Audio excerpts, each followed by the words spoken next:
One way to keep on top of what's going on around the world, spreading its communist specter everywhere, is to read articles such as this one from the Epoch Times.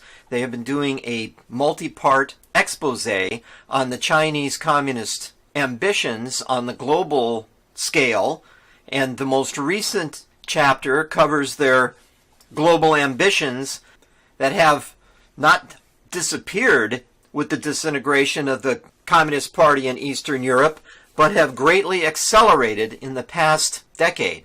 And yes, as I've said on this program several times over the past couple months, that the Chinese Communist Party's ambition, the Red Dragon's ambition, is to replace the United States and dominate the world. The Chinese Communist Party has always aimed for world domination. That requires defeating us as in the U.S., and with the help of people like Hillary Clinton, Bill Clinton, Dinosaur Dianne Feinstein, they're well on their way to be able to succeed with that. The only wild card in the deck was the election of President Donald Trump in 2016, him taking office in January of 2017, and what he is doing now to turn back on all these decades of communist incursion through the Red Chinese, through captured elites, as they call it, as they bribe and blackmail their way to have politicians all over the world in their pocket in order for them to achieve their expansionist goals. One of the major initiatives is the One Belt, One Road initiative, and they are the tentacles of the Red Dragon are spread out all over the planet through this, and what they do in order to debt trap unsuspecting nations that need money to do infrastructure programs and other improvements, but then when the bill comes due and they can't pay it, the Chinese move in and take over the infrastructure projects themselves, and even maybe the entire government. And believe it or not, as this is reported on China Uncensored, the Red Dragon has actually opened up a secret military base near Afghanistan. So if you look at the map over Chris Chappell's right shoulder, you will see the red area indicating the country of China. And to our left of that is Tajikistan, and that is an area where now the communist Chinese have actually placed a military base.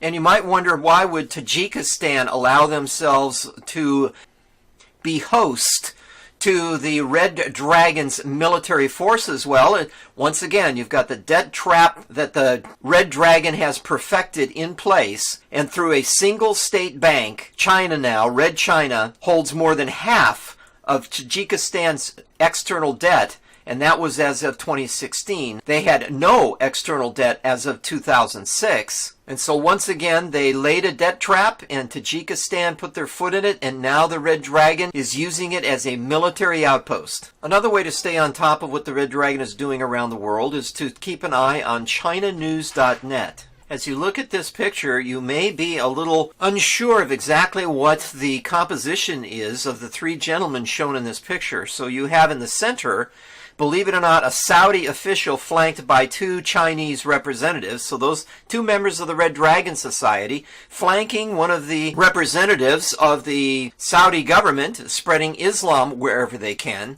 So now you've got the unification of communism and Islamism. So what is this all about? Well, what's happening here is the Saudi Arabians are now creating a trade deal with China, a joint venture, $10 billion worth between the Saudi Aramco back in the 50s. Yes, that was our oil company over there. We're the ones, United States and the British Petroleum, found all the oil in Saudi Arabia. And then the Saudis then took it over and used all the proceeds from that venture in order then to try to bring us down through their Islamic terrorism.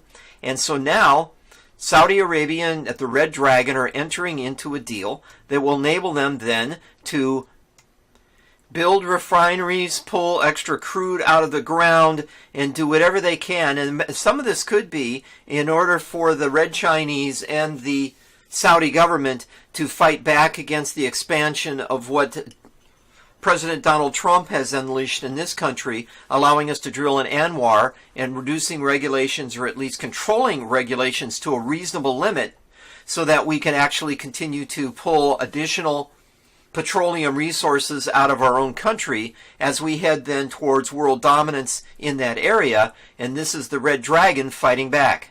But don't forget about Russia. And so the Western Journal brings us a piece through its conservative Tribune outlet indicating that Russia is now introducing one heck of a drone.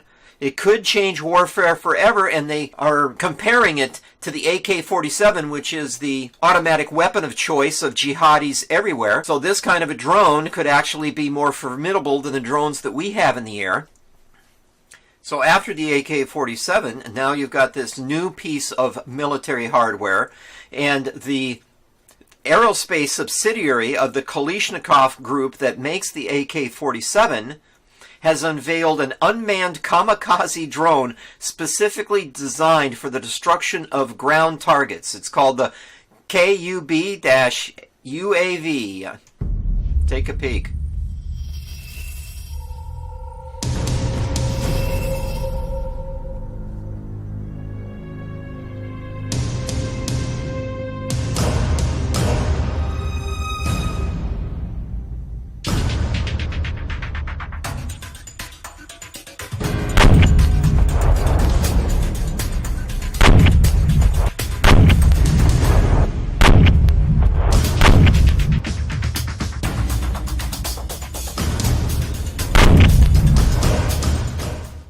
So that looks like a game changer.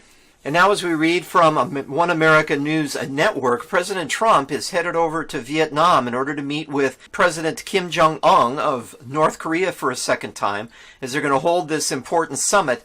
And as we are on the cusp of the first significant agreement with the communist regime in North Korea since the Korean War ended in the mid-50s, now potentially turning back the nuclear program that Bill and Hillary Clinton allowed the North Koreans to push forward in the 1990s, and what Barack Obama enabled North Korea to push forward in the last decade, and now with President Trump pushing hard within this last year in order for there to be an agreement by the United States and the North Korean government that maybe it's time for the North Koreans to abandon their close ties with Communist Chinese, the Red Dragon, and with their deep state overlords, and for Ung to actually become an apprentice of the United States and President Trump.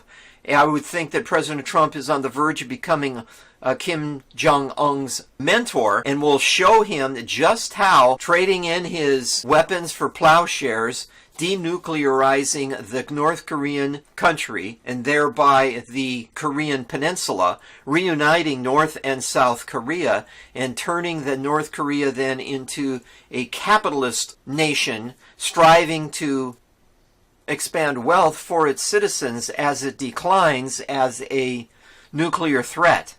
So we'll see how those meetings go. We'll keep an eye on that for you, and it'll be interesting to report as we learn more about the successes that President Trump has with dealing directly with Kim and the prospect of peace in that entire region. And just as President Trump is creating opportunities for peace on the Asian side of the world, on another side of the world we have, according to this piece by the Geller Report, a former German official stating that 2,000 Muslims in Germany are ready to carry out attacks at any time. And as we see reported in the NewAmerican.com, this article compares what's happening in the Islamic world to the Nazi regime of the past. So some Westerners may want to welcome returning Islamic State fighters and brides back into their countries. But the problem now has become so significant in the nation of Sweden. You know, that socialist paradise that people like Bernie Sanders like to point to as a paragon of virtue and exactly what other countries should strive to be. Well, they've allowed so many jihadis to return back to Sweden. One of the politicians in Sweden is actually saying that Sweden to jihadis is what Argentina was for the Nazis. So for several years, they've had people leaving Sweden, going to the Middle East and fighting for the Islamic State. Of course, while they're over there, they engage in mass murder, torture, and beheading, burning people alive, drowning them in cages, and even feeding Christian children into industrial dough-kneading machines. So once people have experienced that, then they come back to their former state. So in other words, these ISIS brides then return to Sweden, and with them they don't just shed what happened on the battlefield, what they were doing, what they're involved in over in the Middle East. They bring that whole mindset with them back to their country. And so, as you may know, there's this little brouhaha that's going on about the fact that President Trump has instructed Secretary of State Mike Pompeo to not allow Hoda Muthana back into the country. She's an ISIS bride that left this country, went over to the Middle East, was fully willing to kill American troops and participate in what her jihadi husband was participating in. But now she wants to come back to the United States. So if we follow the lead that Sweden was a pathfinder for, we would then be creating a situation where we'd be allowing these people back in. And if you think that they are going to disavow their activities over in the Islamic State, you are strongly mistaken.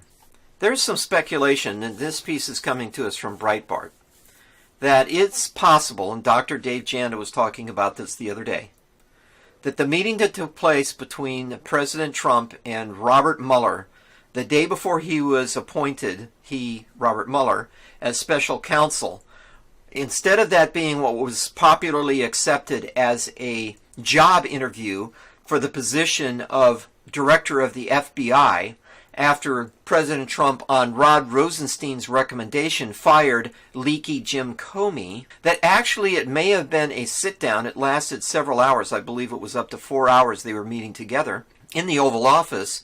And since, when you think about it, Robert Mueller is ineligible to become FBI director again, having served in that post twice prior, he has exhausted his ability to be elevated back to that position again. Is it possible that it was a meeting during which President Trump put his cards on the table with what they knew about what Robert Mueller had done with September 11th, Uranium One, and a variety of other activities, and compelled him at that time, upon being appointed as special counsel, he needed to play ball, and that the activities that would take place during this 2-year period during which this quote-unquote witch hunt after President Trump for supposed collusion with Russia would be a period during which Robert Mueller would actually secretly probe into a variety of nefarious acts conducted by members of the deep state, including Hillary Clinton. Well, if it's going in the direction it appears to, with the Mueller activity winding down this week, with a potential report being provided to new Attorney General William Barr, and for Barr right now being Mueller's supervisor, that might be the end of the Mueller probe. And who knows, after that, maybe a declassification of the 302s and the other important documents that have been secretly held and redacted, withheld from the public scrutiny. Maybe those come out, and then shortly after that, the Office of Inspector General Michael Horowitz, his report will come out on further issues involving the Hillary Clinton emails, and maybe then we truly do enter a period of justice. So hopefully we will learn very quickly what was happening during this entire period, these last 2 years. Was there really a secret investigation at the same time, or multiple investigations on a secret level being carried out by Mueller and his team at the same time that they were holding the shiny object in front of the press, and that being the complete charade of an investigation into supposed wrongdoing on President Trump's behalf? So the Washington Free Beacon shines some light on that Green New Deal, and a study has been performed now that says that the initial costs were supposed to be, oh gee whiz, just 20 or 30 trillion, just a mere pittance. Didn't faze people like Alexandria Ocasio-Cortez or Kamala Harris at all. They, trillions to them now just means nothing. But the study, after it looked more deeply into all of the various initiatives that were proposed in that legislation, is now rolling up the cost potential to $94 trillion. So if you add the combination of quote-unquote free healthcare, in other words, healthcare provided for some, paid for by others, same thing regarding food, housing, job guarantees, it rolls up to almost over $650,000 per household. So if people like AOC want to pursue down this path, I think that she's pretty much just going to guarantee the re-election of President Trump in 2020. Go to it, girl. And as Axios brings to our attention, as the Democrats have continued to ratchet up the legislation at the state and federal level on abortion, with that bill that was just passed in New York, the New York State, enabling abortions to be abortions, the murder of a child shortly after birth in the third trimester, even at the conclusion of the third trimester. A new poll has been taken, and there's a dramatic shift on abortion attitudes. And unfortunately for the demon cats, for the Democrats that are pushing this kind of increased abortion activity, the numbers are going in the exact opposite direction, as now 47% of Americans are identifying as pro-life, and only 30% as quote-unquote pro-choice, or what we can say now pro-infanticide. Another survey found that difference between pro-life and infanticide enabling is actually a 17-point gap. Pro-life's 55% to 38% on the other side. And as the Mueller activity is winding down, the special counselor, the leader of the American Inquisition, is getting ready to issue his report to his boss, William Barr, as I previously reported. Adam Shifty Schiff is vowing to subpoena Mueller if the final report is not released.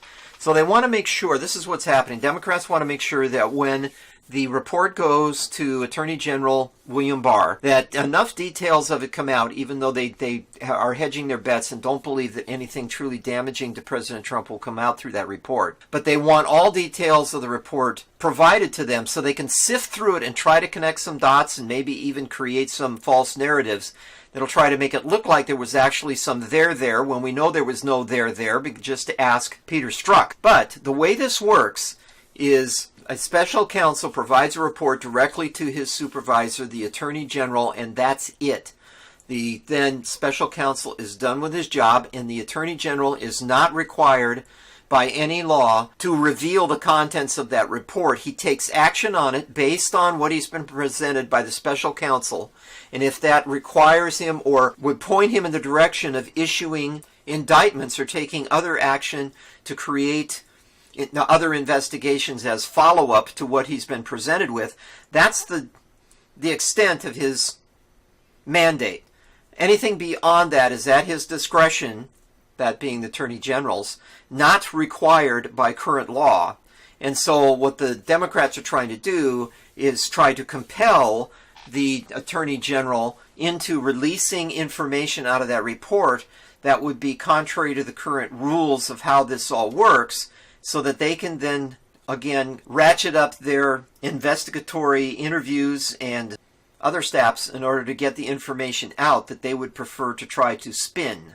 And no, as Schiff has indicated in an interview the other day, that he's insisting that Barr has a responsibility to release the full report. Nothing could be further from the truth, but that doesn't stop the Democrats from thus so asserting.